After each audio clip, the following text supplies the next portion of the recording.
नमस्कार, स्वागत है आपका आपके अपने चैनल उज्जवल जीके में। और मैं हूँ सीमा शर्मा। आज हम पढ़ने वाले हैं वर्णमाला के अंतर्गत व्यंजन। देखिए, इससे पहले हम स्वर पढ़ चुके हैं। ठीक है, एक क्लास हमने लगाई है स्वर की और एक क्लास हमने जो लगाई है वो है हिंदी की। जो महत्वपूर्ण जो तथ्य हैं उनके बारे में हम पढ़ चुके हैं। आज हम व्यंजन के विषय में बात करेंगे। देखिए, व्यंजन कितने होते हैं, कितने उनके वर्ग होते हैं, इसकी चर्चा हम पिछली वीडियो में कर चुके हैं जब हमने स्वर पढ़े थे। तो वो चीज़ें मैं नहीं बताऊंगी इस वीडियो में। ठीक है, अगर आपने वो वीडियो नहीं देखी है तो आप वो दोनों वीडियो देख सकते हैं उज्जवल जीके की प्लेलिस्ट में जाकर। अगर आप रीट की तैयारी कर रहे हैं तो रीट से संबंधित कोई वीडियो देखना चाहते हैं तो उज्जवल जीके की प्लेलिस्ट में आप देख सकते हैं। अगर आपने अभी तक हमारे चैनल को सब्सक्राइब नहीं किया तो उज्जवल जी के चैनल को सब्सक्राइब कर लें, पास के बेल आइकन को प्रेस कर लें ताकि नई वीडियो की नोटिफिकेशन आपको समय रहते मिलती रहे। तो चलिए पढ़ना शुरू करते हैं। पहला प्रश्न है पहला महत्वपूर्ण तथ्य जो है वो ये है कि व्यंजन जो है वो क्या होते हैं। ठीक है, तो स्वर की सहायता से बोले जाने वाले वर्ण जो होते हैं वो क्या होते हैं, क्या कहलाते हैं, व्यंजन कहलाते हैं। देखिए, व्यंजन और स्वरों से संबंधित यानी कि वर्णमाला से संबंधित 41 क्वेश्चन जो है इनका टेस्ट हम लगाएंगे अगली वीडियो में। ठीक है, व्यंजन जो है वो स्वर की सहायता से बोले जाने वाले क्या होते हैं, वर्ण होते हैं। ठीक है, प्रत्येक व्यंजन जो होता है उसके जो उच्चारण होता है, कोई भी आप कै बोलते हैं ना, कै के अंदर जो है वो ए शामिल होता है, तभी वो क्या बनता है, कै बनता है। मतलब आप कोई भी व्यंजन, अगर आप किसी भी व्यंजन का उच्चारण करते हैं तो उसमें ए जो स्वर है वो मिला हुआ होता है। ए के बिना किसी व्यंजन का आप उच्चारण बिल्कुल भी नहीं कर सकते, ये संभव नहीं है। परंपरागत रूप से व्यंजनों की संख्या कितनी होती है, तो परंपरागत रूप से व्यंजन की संख्या कितनी है, 33 है। लेकिन क्या है, मैंने पिछली वीडियो में आपको द्विगुण व्यंजन के बारे में बताया था। द्विगुण व्यंजन तो कौन कौन से होते हैं द्विगुण व्यंजन, एक तो ड, एक होता है ढ। ठीक है, जिसके नीचे क्या लगी होती है, बिंदी लगी होती है।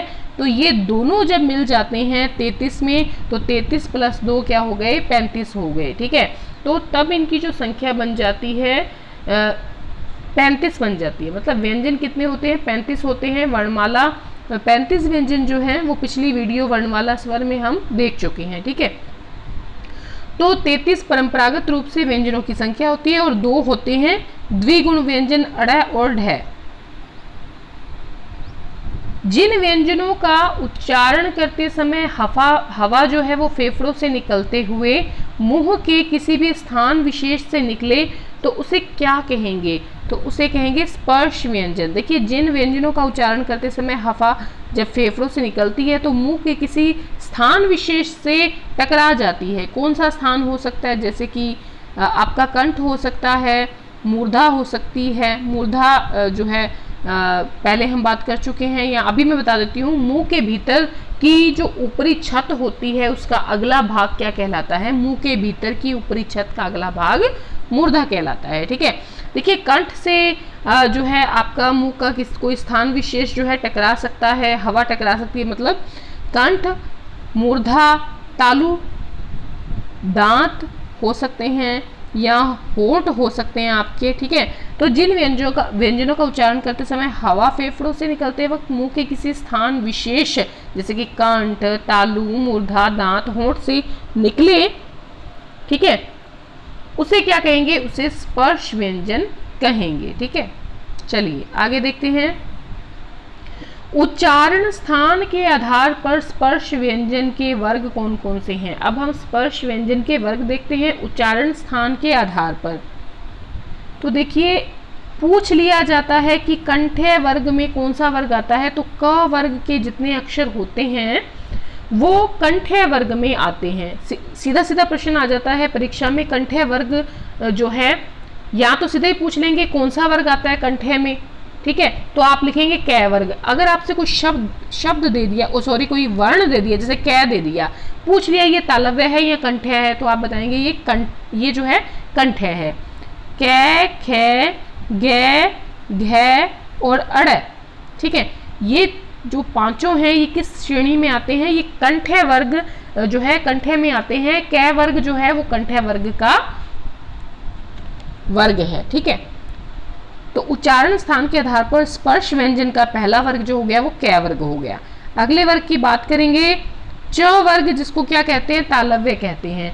तालव्य आपसे पूछ लिया जी, जो तालव्य है उसमें कौन कौन सा वर्ग आता है, च वर्ग आता है। आपको पूछ लिया छ किस में आता है, कंठे में आता है, मूर्धन्य में आता है, मूर्धन्य में या तालव्य में, तो आप बताएंगे ये तालव्य में आता है।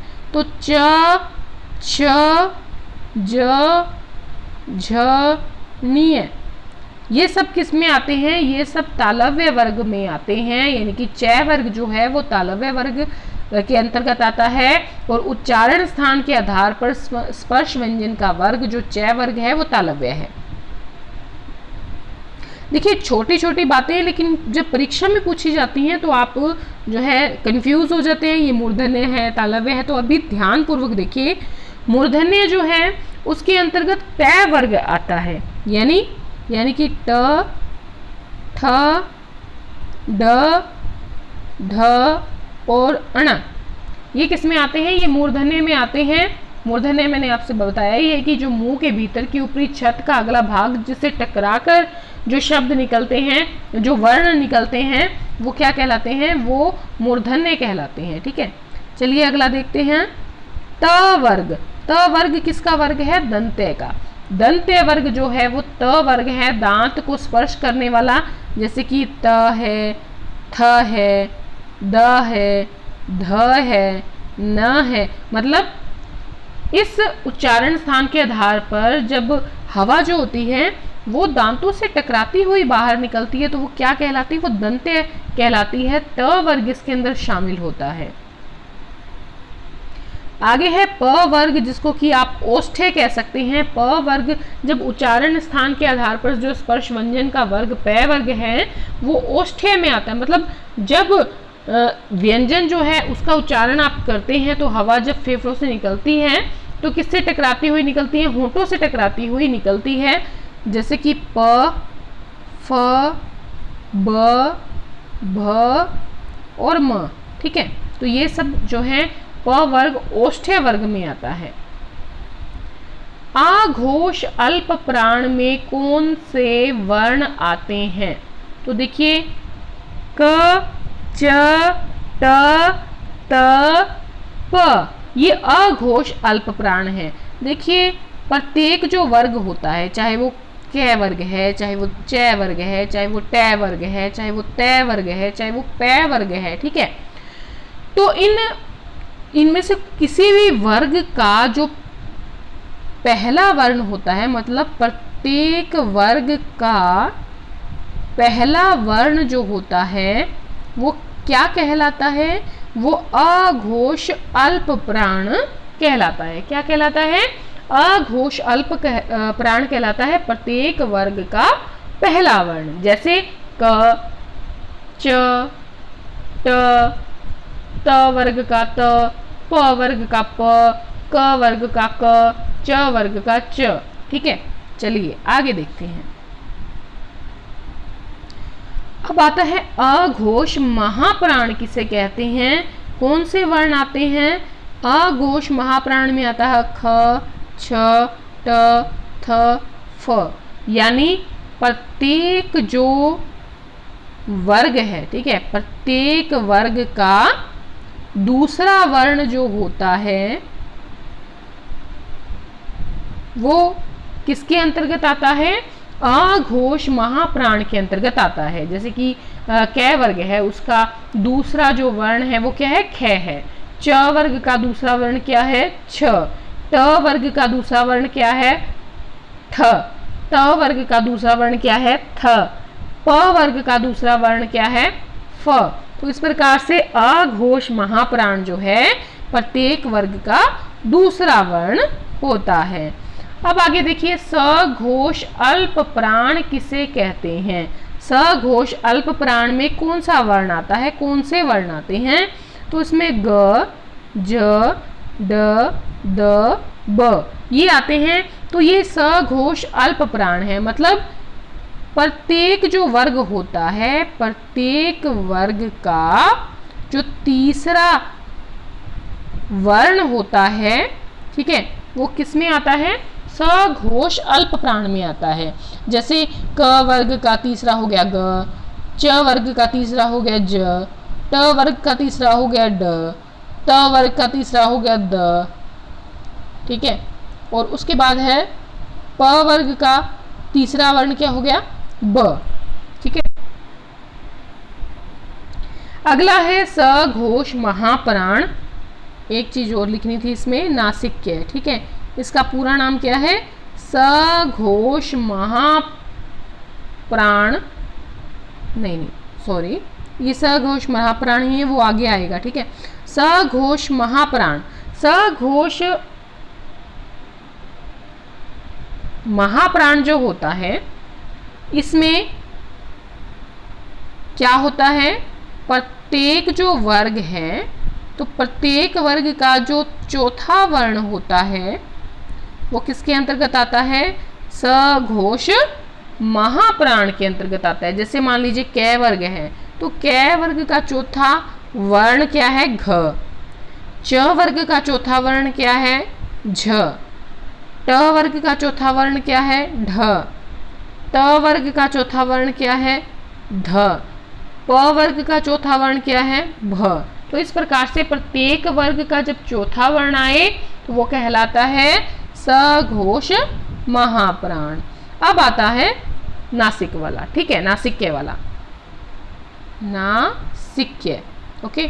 सघोष अल्प प्राण नासिक्य, यानी प्रत्येक वर्ग का जो पांचवा वर्ण होता है, ठीक है, पांचवा वर्ण वो किसमें शामिल होता है, सघोष अल्प प्राण नासिक्य में। जैसे कै वर्ग है, कै वर्ग का पांचवा क्या होता है अड़, ठीक है।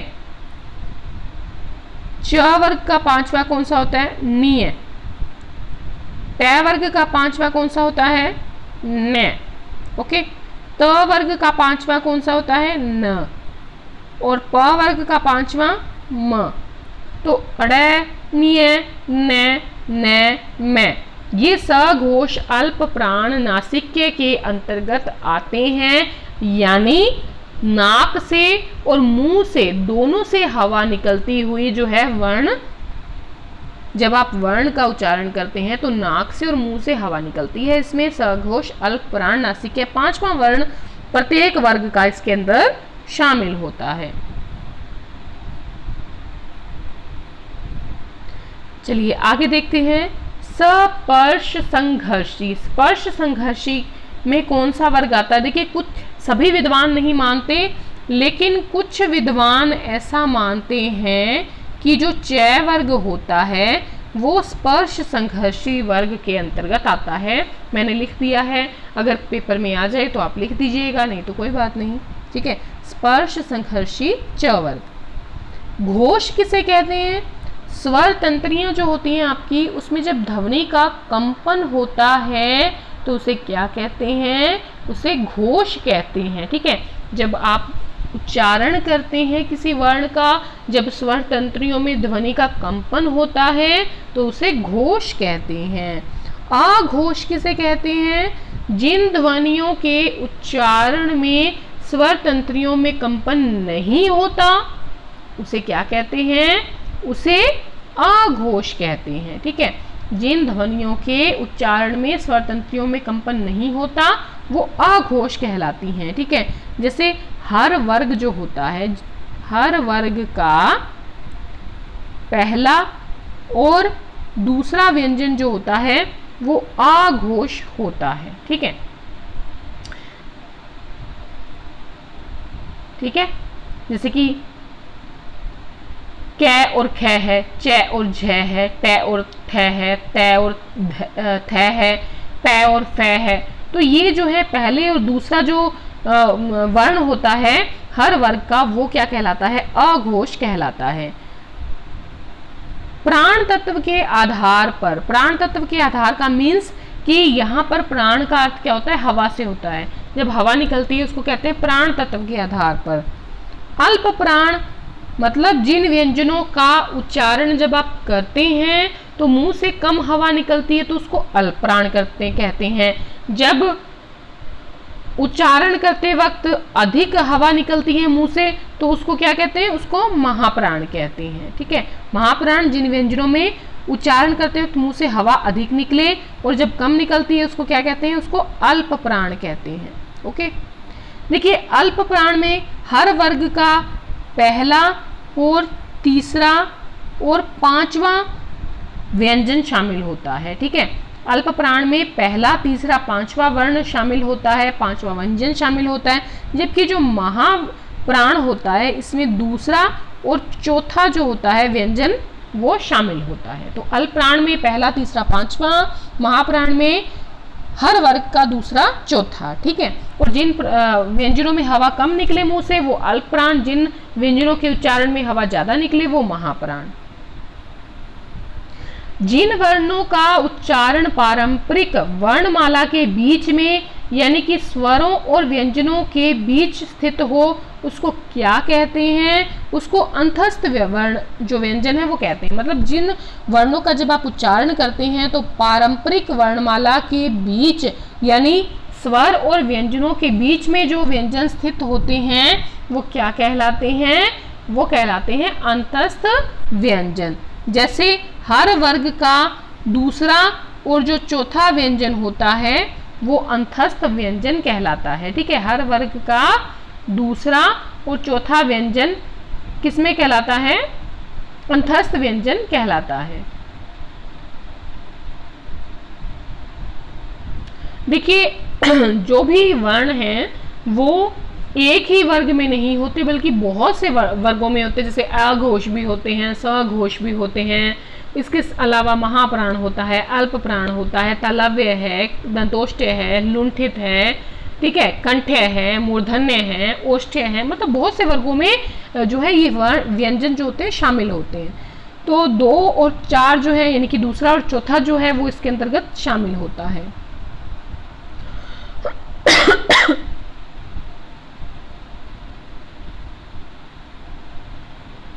और वैसे अगर आपसे अंत्यस्थ व्यंजन पूछ लें तो कौन से होंगे, य, इनका अलग से वर्ग है य, र, ल, व।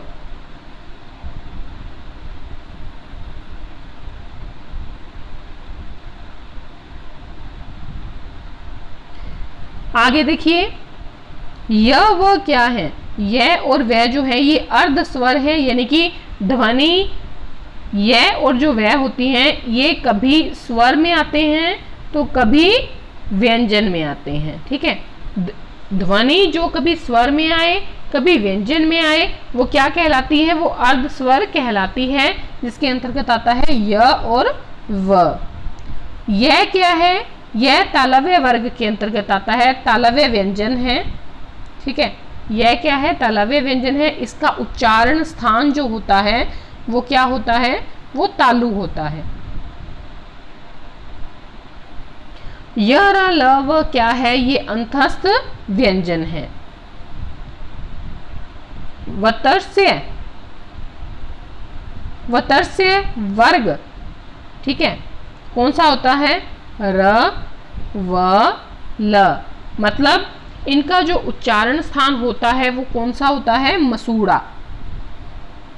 जब ये आप वर्ण उच्चारित करते हैं र, व, ल, तो आपका जो उच्चारण स्थान होता है वो मसूड़ा होता है। ठीक है, मतलब मसूड़े से टकराकर हवा निकलती है। दंतोष्ठ्य वर्ग कौन सा होता है, तो दंतोष्ठ्य वर्ग जो होता है, वर्ण जो होता है, इसमें आता है वह वर्ण। ठीक है, उच्चारण स्थान जो होता है ऊपर के दांत होते हैं और निचला होंठ होता है। व जो होता है व वर्ण, इसमें उच्चारण जब आप करते हैं तो ऊपर के दांत और नीचे वाला जो होंठ होता है वो इसका उच्चारण स्थान होता है दंतोष्ठ्य वर्ग का। लुंठित वर्ग या लुंठित व्यंजन में कौन सा वर्ण आता है, कौन सा व्यंजन आता है, र आता है, यानी कि इसके उच्चारण में जीभ जो होती है तालु से लुढ़क कर स्पर्श करती है। ठीक है, जिसके उच्चारण में जीभ जो है वो तालु से लुढ़क कर स्पर्श करे वो लुंठित वर्ग में आता है। पार्श्विक वर्ग या पार्श्विक व्यंजन कौन सा होता है? ल होता है, यानी कि जिसके उच्चारण में हवा जो होती है वो जीभ के बगल से निकल जाती है, जीभ के बगल से जो है हवा निकल जाती है, उसको क्या कहते हैं? उसको पार्श्विक वर्ग कहते हैं, वर्ण कहते हैं, जैसे कि ल वर्ण। जिन व्यंजनों का उच्चारण करते समय वायुमुख में किसी स्थान विशेष पर रगड़ खाकर निकले और गर्मी पैदा करे तो उसको क्या कहते हैं? उसको कहते हैं ऊष्म या संघर्षी। जिन व्यंजनों का उच्चारण जब आप करते हैं तो वायुमुख से किसी स्थान विशेष पर रगड़ खाकर निकले तो और गर्मी पैदा करे तो उसे ऊष्म या संघर्षी कहते हैं। यह र ल व क्या है? ये सघोष हैं और अल्प प्राण है, ठीक है। इसके साथ ही ये क्या है? ये अंतस्थ व्यंजन भी हैं, सघोष अल्प प्राण है। श श स क्या है? ये देखिए, ये ऊष्म, जिसकी अभी हमने चर्चा की ना, ऊष्म व्यंजन, अभी जस्ट वही ऊष्म व्यंजन है। श श और स अघोष और महाप्राण है ये, ठीक है। श क्या है? श जो है तालव्य वर्ण है, इसका उच्चारण स्थान क्या होता है? इसका उच्चारण स्थान तालु होता है। श जो है वो क्या है? मूर्धन्य है, ठीक है, मतलब इसका उच्चारण स्थान क्या होगा? मूर्धा होगा, यानी मुख के भीतर की ऊपरी छत। स क्या है? वतर्स्य है, ठीक है। स क्या है? वतर्स्य वर्ण है, यानी मसूड़ा। इसका जो उच्चारण स्थान है वो क्या है? मसूड़ा। ह जो है स्वर यंत्रीय स्वर यंत्र है, ठीक है, मतलब कंठ के भीतर स्थित जो है इसका उच्चारण स्थान है किसका? ह का। कंठ के भीतर ही जब आप उच्चारित करते हैं है को, तो वो कंठ के भीतर ही रहता है, और साथ ही साथ है जो है वो श घोष है और साथ ही महाप्राण में आता है, ठीक है, यानी कि वर्ग का चौथा वर्ण। आगे देखिए, जिनके उच्चारण में जीभ पहले ऊपर उठकर मूर्धा को स्पर्श करे, मतलब मुंह के भीतर की छत को स्पर्श करे और फिर झटके के साथ नीचे की ओर आ जाए, वो वर्ण या व्यंजन क्या कहलाते हैं? वो वर्ण या व्यंजन उत्क्षिप्त कहलाते हैं, उत्क्षिप्त वर्ण कहलाते हैं, व्यंजन कहलाते हैं, जैसे अड़े और भय, ठीक है। ये हिंदी के विकसित व्यंजन हैं, ये दोनों जो हैं वो हिंदी के क्या हैं? विकसित व्यंजन हैं, ये संस्कृत में नहीं थे, ठीक है। चलिए आगे देखें। अड़े, अड़े क्या है? ये मूर्धन्य भी है, सघोष भी है और अल्प प्राण भी है, ठीक है, यानी कि वर्ग का जो तीसरा वर्ण होता है वो किस में शामिल होता है? सघोष में शामिल होता है, अल्प प्राण में शामिल होता है, ठीक है। तो मूर्धन्य है, सघोष है, अल्प प्राण है। अगर ढ क्या है? ये मूर्धन्य है, सघोष है, लेकिन महाप्राण है, ठीक है। वर्ग का चौथा वर्ण जो होता है वो किसके अंतर्गत होता है? महाप्राण के अंतर्गत होता है।